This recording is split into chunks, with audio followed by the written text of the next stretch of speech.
नमस्कार दोस्तों, इस समय हम प्रधानमंत्री नरेंद्र मोदी के संसदीय क्षेत्र वाराणसी में हम हैं और महात्मा गांधी काशी विद्यापीठ के पत्रकारिता संस्थान में इस समय हम पहुँचे हुए हैं। और हम यहाँ पर जितने भी आप देख रहे हैं यहाँ पर ये सभी छात्र पत्रकारिता के छात्र और छात्राएं हैं। हम इनसे जानेंगे कि जो आज जंतर मंतर पर दिल्ली में महिला पहलवान वहाँ पर धरने पर बैठी हुई हैं और वो कुश्ती महासंघ को लेकर धरने दे पर हैं। उनका कहना है कि कुश्ती महासंघ के अध्यक्ष बृजभूषण शरण सिंह ने उनका शोषण किया है और जब तक उनको जो है गिरफ्तार नहीं किया जाता है तब तक हम धरने पर बैठे रहेंगे, धरने पर बने रहेंगे।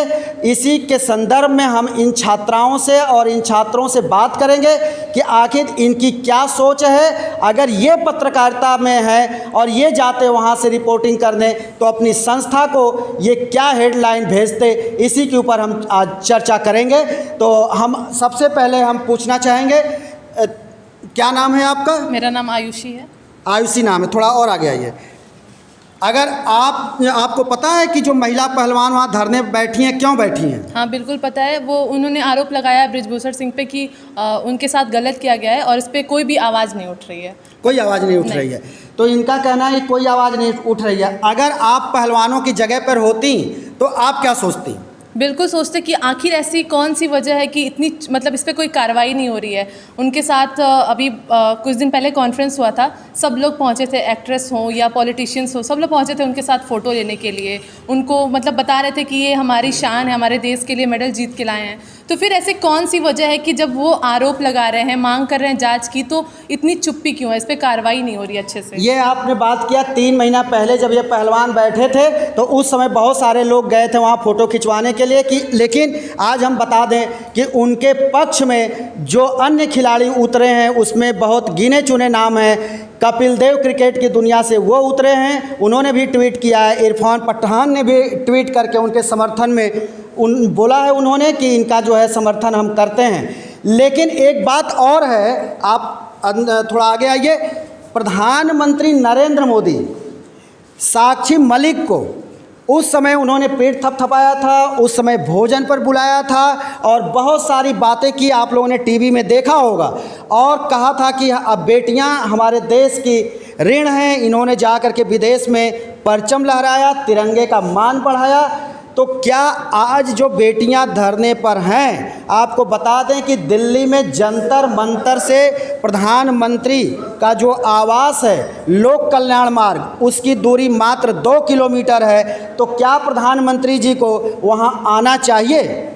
जी बिल्कुल आना चाहिए। जब अभी इन्होंने देश का गौरव बढ़ाया था, मेडल आया था, तो वो उन्होंने उनको बुलाया और अपने साथ डिनर कराया। तो जब वो देश की खुशी उनके साथ बांटते हैं तो उनका जो गम है, वो जो झेल रहे हैं, इतनी बड़ी बात है। जब वो रेसलर होकर जब वो सुरक्षित नहीं है महिलाएं, तो जो आम महिलाएं हैं उन पे ये सवाल उठता है कि क्या वो सुरक्षित है। तो इसके लिए उनको देखना चाहिए, उनसे आकर मिलना चाहिए, उनकी समस्याएं जाननी चाहिए और इस पर कार्रवाई भी करनी चाहिए, चाहे वो बीजेपी का नेता हो, चाहे वो कांग्रेस हो, चाहे किसी भी पार्टी का हो। इधर आ जाओ बेटा। प्रधानमंत्री नरेंद्र मोदी बनारस के सांसद हैं, उनसे एक बेटी क्या कहेगी?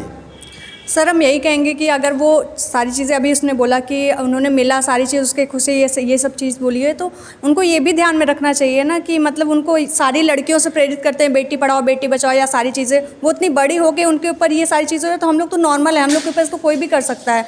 तो उनकी आवाज़ को ये से बोलना चाहिए, उनकी हेल्प करनी चाहिए इन सब चीज़ों में। यहाँ पे हमारे साथ कुछ छात्र भी हैं, हम उनसे जानना चाहेंगे कि अगर आप किसी संस्थान में रिपोर्टिंग कर रहे होते और आपको वहाँ भेजा जाता तो आपकी पहली हेडलाइन क्या होती? आइए आगे आप। जी पहली हेडलाइन तो ये होती कि जब रेसलर सुरक्षित नहीं है तो बाकियों का क्या।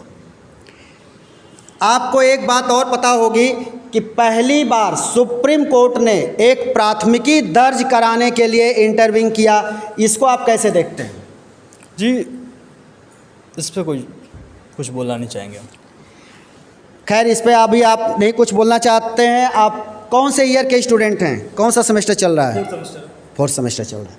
इसमें कितने लोग ऐसे हैं को पता है कि आज बृजभूषण शरण सिंह जो कुश्ती महासंघ के अध्यक्ष हैं, उनके बारे में किसी को पता है? उनकी बैकग्राउंड किसी को पता है? या उनके ऊपर जो एफआईआर दर्ज हुआ है वो कौन कौन सा एफआईआर दर्ज हुआ है, इसके बारे में किसी को जानकारी? सेक्सुअल हरासमेंट का मुझे पता है कि अभी सेक्सुअल हरासमेंट का ही चल रहा है, बाकी मुझे उनका बैकग्राउंड नहीं पता है। बैकग्राउंड नहीं पता है? सेक्सुअल हरासमेंट पता है कि बैकग्राउंड आप किसी को नहीं पता है? बस ये पता है कि वो अध्यक्ष सिखाते हैं। अच्छा, हम आपकी जानकारी के लिए बता दें कि जब आप पत्रकारिता में आते हैं तो आपको बहुत अध्ययन करने की ज़रूरत होती है, बहुत आप रिसर्च करते हैं, तमाम माध्यमों से आपको रिसर्च करना पड़ता है। तो हमारी जो रिसर्च है हम आपको बता रहे हैं जानकारी के लिए। ये बृजभूषण शरण सिंह भारतीय जनता पार्टी के 6 बार से सांसद हैं, 1 बार इनकी पत्नी भी सांसद रह चुकी हैं। और ये इनका नाम सबसे पहले 1999 में तब जो है हाईलाइट हुआ था जब इनके संबंधों का उजागर हुआ था डॉन, अब किससे? हाँ, दाऊद इब्राहिम से। और ये जेल भी जा चुके हैं टाडा के तहत, ये सज़ा काट चुके हैं टाडा के तहत। इनके 54 महाविद्यालय, 54 से अधिक महाविद्यालय और विद्यालय संचालित होते हैं। इनके पास 2-2 हेलीकॉप्टर है, इनके पास चार्टर्ड विमान है, इनके पास नर्सिंग कॉलेज है, इनके पास होटल्स हैं। ये इतने बड़े रसूख वाले हैं, तो क्या आपको लगता है कि इस रसूख के चलते इनके ऊपर एफआईआर दर्ज नहीं किया जा रहा था? सर, बीजेपी को तो इनके खिलाफ़ कार्रवाई करनी ही चाहिए, भले वो इनके नेता ही क्यों ना हो, लेकिन उनको इनके खिलाफ़ कार्रवाई करनी चाहिए सख्त से सख्त, ताकि कोई भी देश की बहन बेटी सुरक्षित महसूस करे। तो इनका कहना है कि हर बेटी बहन को सुरक्षित रखने के लिए हमारे जो है देश की सरकार को तत्काल कार्रवाई करनी चाहिए। इस कार्रवाई में देर हुई है, लेकिन आप सभी छात्र हैं तो हम चाहते हैं कि कुछ और भी आपको जानकारी दें। इसमें कितने छात्रों को ये पता है कि उनके ऊपर जो केस अभी जो रात में एफआईआर दर्ज हुआ है, उस एफआईआर में अभी तक ये नहीं पता चला कि कौन कौन सी धाराएं लगी हैं, लेकिन 2 बातों का जिक्र हुआ है।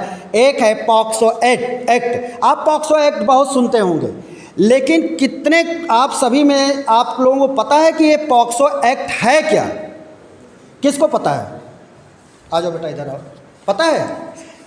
ये सारी चीज़ें आपकी जानकारी के लिए हैं।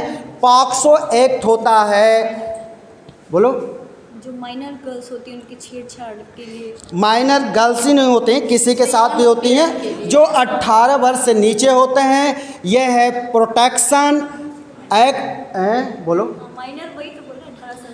प्रोटेक्शन फॉर चिल्ड्रेन फ्रॉम, ये जो है आपका है बिलो 18 ये एक्ट है। और इसके तहत जो है अगर इस छोटे एज के जो बच्चे हैं अगर उनके साथ अगर सेक्सुअल हैरेसमेंट हुआ है तो उसके तहत ये मामला बनता है। और भारत सरकार, प्रधानमंत्री नरेंद्र मोदी जब चुनाव जीत करके आए 2014 में, तो उसके बाद इस एक्ट को और मजबूत बनाया गया और इसमें जो है फांसी की सज़ा तक का प्रावधान किया गया और आजीवन कारावास का भी प्रावधान है। अगर आजीवन कारावास किसी को होता है तो ताउम्र वो जेल में ही रहेगा।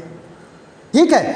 अभी आज सुबह सुबह खबर आई कि वहाँ पे पहलवानों से मिलने के लिए कांग्रेस की प्रियंका गांधी भी वहाँ जंतर मंतर पहुँची। तो प्रियंका गांधी का वहाँ पहुँचना क्या ये राजनीतिक स्टंट है, राजनीतिक स्टंट है ये, या कुछ और है, या उनके सपोर्ट की उन बेटियों को ज़रूरत है? आ जाओ इधर आओ। सर, अगर देखा जाए तो ये कह सकते हैं कि अगर उनकी भी पार्टी में ऐसा किया होता तो बीजेपी वहाँ पहुँचती।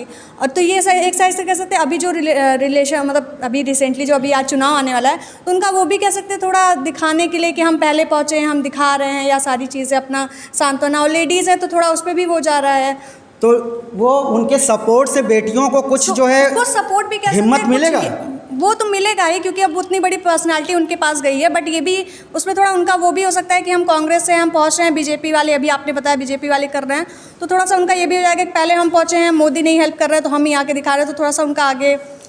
अच्छा, आप यहाँ कई लोग हैं अगर किसी को कुछ और बोलना हो, किसी के मन में ऐसी बात हो इस पर बोलने के लिए, तो आगे आ सकता है।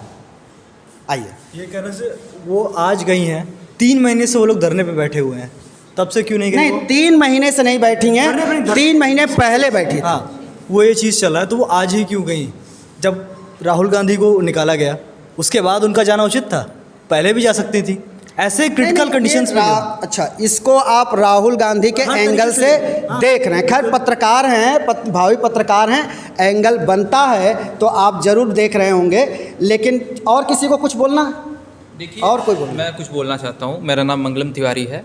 देखिए, हमारे देश में जो रेसलर्स हैं, ये हमारे देश के लिए स्वर्ण पदक, तमाम विदेशों में जाके खेल कर हमारे देश का नाम रोशन करते हैं।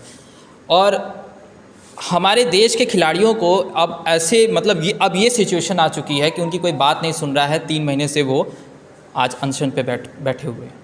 अब ऐसे में हमें ये देखना चाहिए कि ये हमारा शासन प्रशासन कितना निरंकुश हो चुका है कि उनकी बातों को नहीं सुन रहा।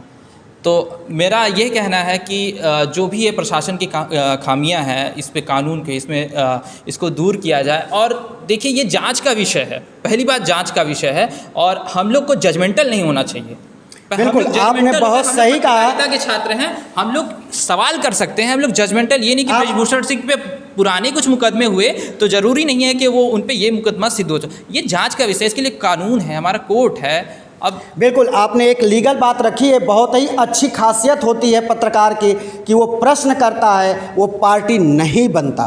तो पार्टी आप किसी को नहीं बनना है। अपने भविष्य में कभी भी पत्रकारिता लाइन में आप कहीं भी रहिए, इलेक्ट्रॉनिक मीडिया में रहिए, प्रिंट मीडिया में रहिए, कहीं भी रहिए, आपको पार्टी नहीं बनना है। आप पार्टी नहीं हैं, आपको सिर्फ और सिर्फ सत्यता को दिखाना है। तो दोस्तों, हम आज जो है इन छात्रों के बीच आपके सामने हाजिर हुए थे, और कल हम फिर किसी मुद्दे के साथ आपके सामने आएंगे। तब तक के लिए शिवमूर्ति दुबे को दीजिए इजाज़त।